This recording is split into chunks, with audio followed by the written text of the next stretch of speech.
हुए इस तरह कृष्ण जान के सुदामा जान के पैर है पकड़नी है।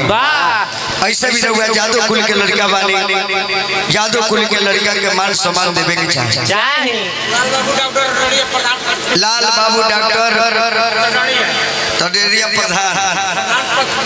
प्रधान पद के प्रत्याशी लाल बाबू डॉक्टर साहब, सलोनी साउंड के मालिक सुनील वर्मा जी, पुरस्कार देने भैया के प्रणाम। अब आई तनी विषय वस्तु पर चली जा। हई बात सब बोलो ना बाबू, काहे ना कह करे बोलो।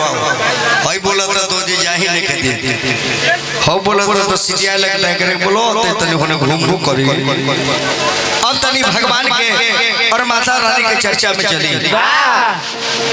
आज माता लक्ष्मी के पूजा के आयोजन भइल बा और लक्ष्मी जी के देखिए एक करिया कम कर दो तनी टेबल लेकर कम कर दो आ दोनों मिला के डाल ये चिचियाओ ना। हेलो बस माता लक्ष्मी के गणेश जी के संगे पूजा काहे होला? लक्ष्मी जी गणेश जी के कोनो विशेष करके हितई है ना तई नहीं है ना, लेकिन गणेश जी के पूजा करे के कारण बा कि माता लक्ष्मी के पूजा कइल जाए तो धन दी है। ऐसे गणेश जी के पूजा कइल जाला कि धन अगर लेबे के बा तो आदमी धन की जब हो जाए तो ओकरा अहंकार हो जाए, घमंड हो जाए। ऐसे गणेश जी के पूजा कइल जाला कि ही गणनायक पहले इकर बुद्धि विवेक सुधारो ना तो इनका के मालो दिए तो हो सकता कि माल मारे में जियान कर दी। यही सब बॉम्बे में महाराष्ट्र में गणपति जी के पूजा होला, गणपति बप्पा मोरिया तो लक्ष्मी जी के रख लिया जाला, गणेश जी के दहवा दिया। ऐसे कि बॉम्बे के जितना हीरो बाड़े वो पैसा से मतलब उनका बुद्धि विवेक से मतलब नहीं खे, समाज से मतलब नहीं खे। गणेश जी के भाषण हो जाला लक्ष्मी जी ऑफिस में आ गणेश जी चले समुद्र में कि हमारा मंगल ना चाहिए, हमारा दाम चाहिए, माल चाहिए, माल धर्म रहे चाहे जाए अब माल कोनो विधि वही माता रानी के बखान करे के बाद जलमाई के शरण में उपस्थित पानी सबे ई लक्ष्मी पूजा दीपावली काहे मनावल जाला? पहले कर नाम दीपावली या दिवाली ना रहे, पहले कर नाम रहे देवराई। का हुआ तो देवराई आ गई। देवराई एक नाम ऐसे रहे कि मिट्टी के घर रहे, घर द्वार लेवराई आ गई बा देवराई, घर द्वार लेवराई आ गई बा देवराई। अब पहले दिया बाती बारल जाओ, अब बड़ा मोमबत्ती बारल जाता। कतना लोग मिट्टी के तेल डाल के बोतल में बार देता। लक्ष्मी के पूजा ये मिट्टी के तेल से होला। फिर है घर पे सुने हमारा सुजीत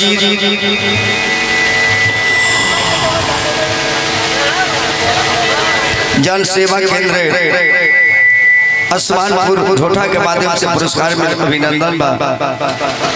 युवा प्रधान पद के प्रत्याशी नितेश चौहान जी उर्फ छोटे लाल जी 2026 के यहाँ के मिशन बा सेवा करे के शौक बा, श्रद्धा बा, जनता के प्रति खरा उतरे के बा। तो जाली ई काहे मनावल जाए लक्ष्मी पूजा?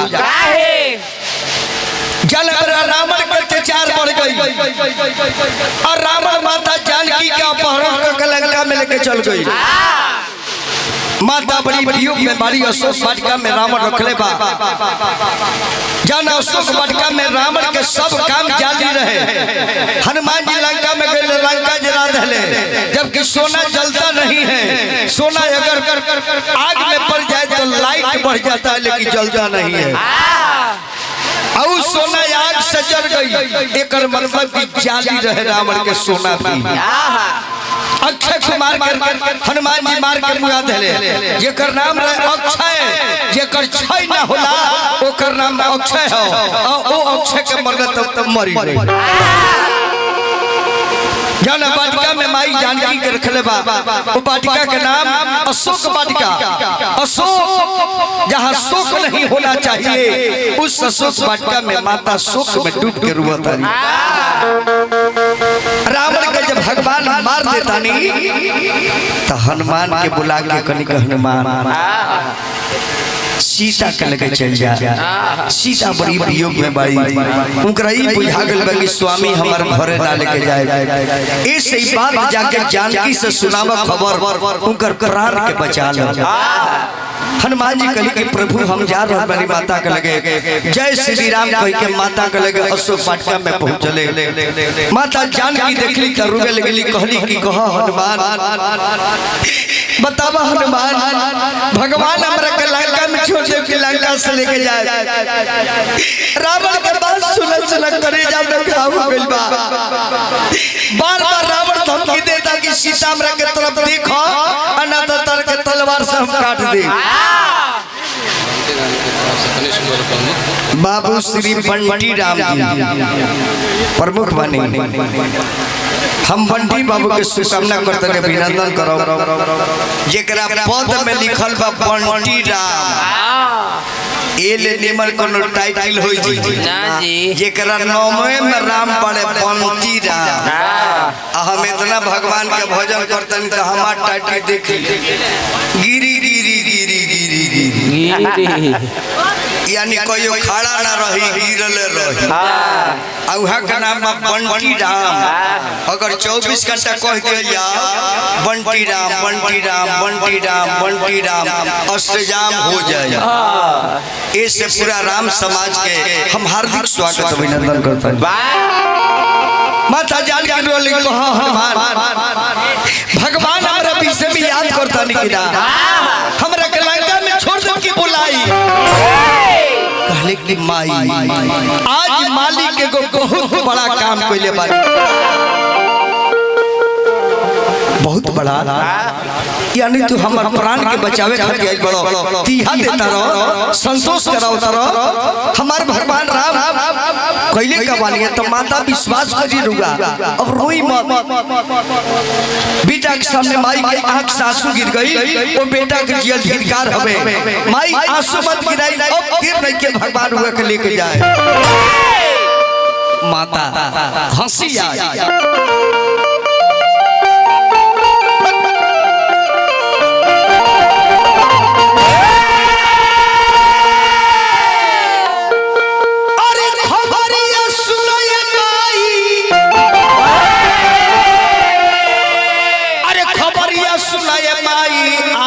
समरिया बहुत बड़ा संदेश लेके आइल बानी माई।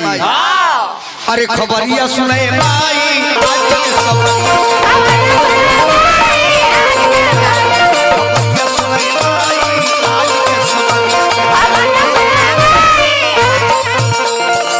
ही हनुमान आज के लड़ाई के समाचार का अतमाता रावण राई तो सकल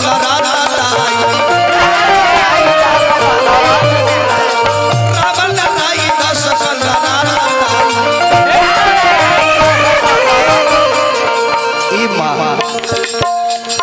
अपने हाथ नाथ कइले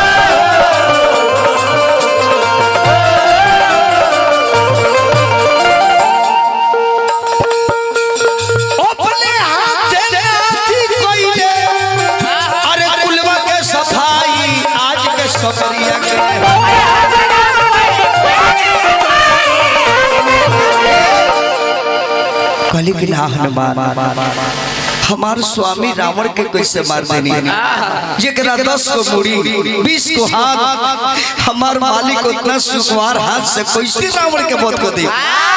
कहली कि माई यकीन करो ओकर 10 शीशवा काटाई भुजा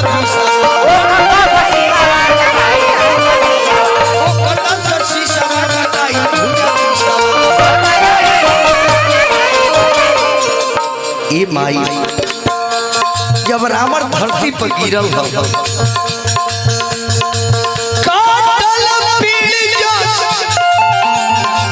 काटल पीड़ जग गइले भाराई आज के समय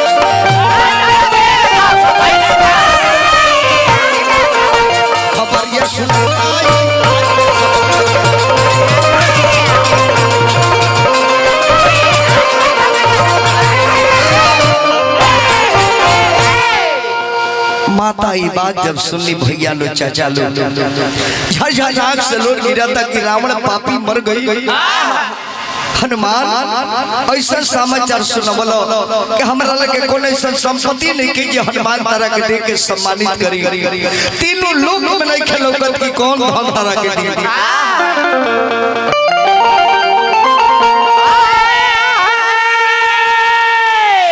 बराबर बोलो सोन बोलो बोलो समय ठीक बा मालिक मालिक युवा प्रधान पद के प्रत्याशी तेज प्रकाश चौहान जी उर्फ चंदन बाबू मिशन 2026 में प्रधानी के चुनाव लड़ेंगे। फिर 21 में पुरस्कार युवा प्रधान पद के प्रत्याशी नीतीश चौहान जी उर्फ छोटे लाल जी इहो के मिशन 2026 हमरा का पुरस्कार देनी पूरा चौहान भैया लोग नमस्कार बा। माता कली का हनुमान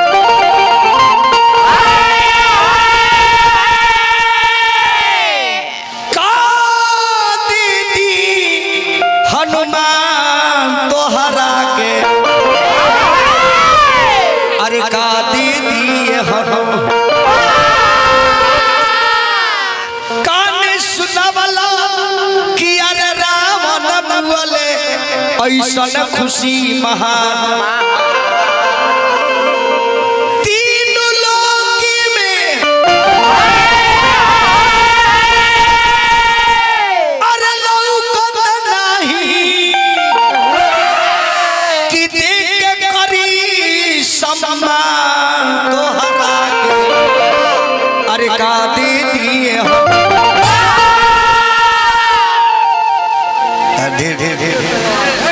अपन काम करो मनोहर जी। हम बोलत नहीं कि तारा ऐसा हमरा 1000 चेला बड़े ठीक ना फालतू तो माल मत बोलो माल मरले बड़ा बैठो गिरी बाबा गिरी का गिरी बाबा हम गाओ तनी गावे तो तारा बुझाई तो तू करो। हम कोनो ब्यास से बोले वाला ब्यास ना है हमरा श्रोता से मतलब बा। हम वो दुकानदार हैं कि ग्राहक से कंपटीशन करते हैं और आप लोग वो दुकानदार हैं कि अपना चाय नहीं बिकता है तो दूसरे के गुंडी में आग लगाते हैं। प्रयास कीजिए मेरा चाय अच्छा हो।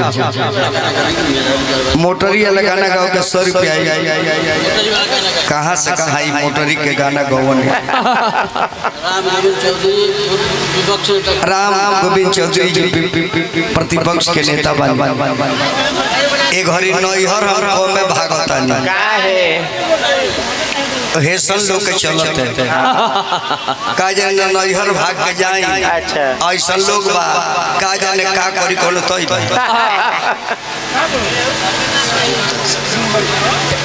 आई हमरा सुजीत जन सेवा केंद्र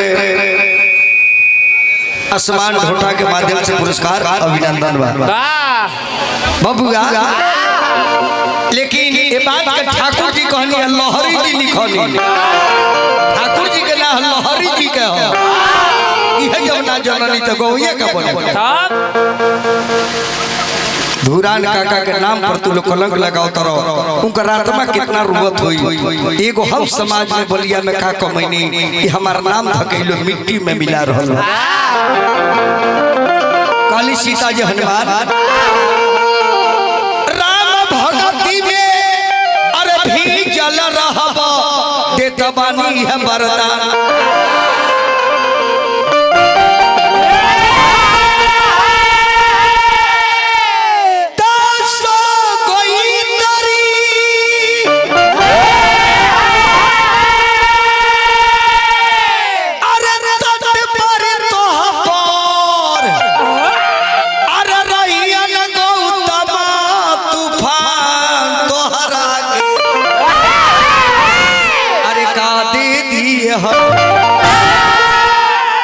यही जी माता जानकी हनुमान जी के वार्तालाप चलता। अब हमने के हरि के नाम लगवा फिर बबुआ से सेवा हम तो बबुआ को तारा जन बुझा तो कहत रहो मोटरी के गाना गाओ करी का बाद में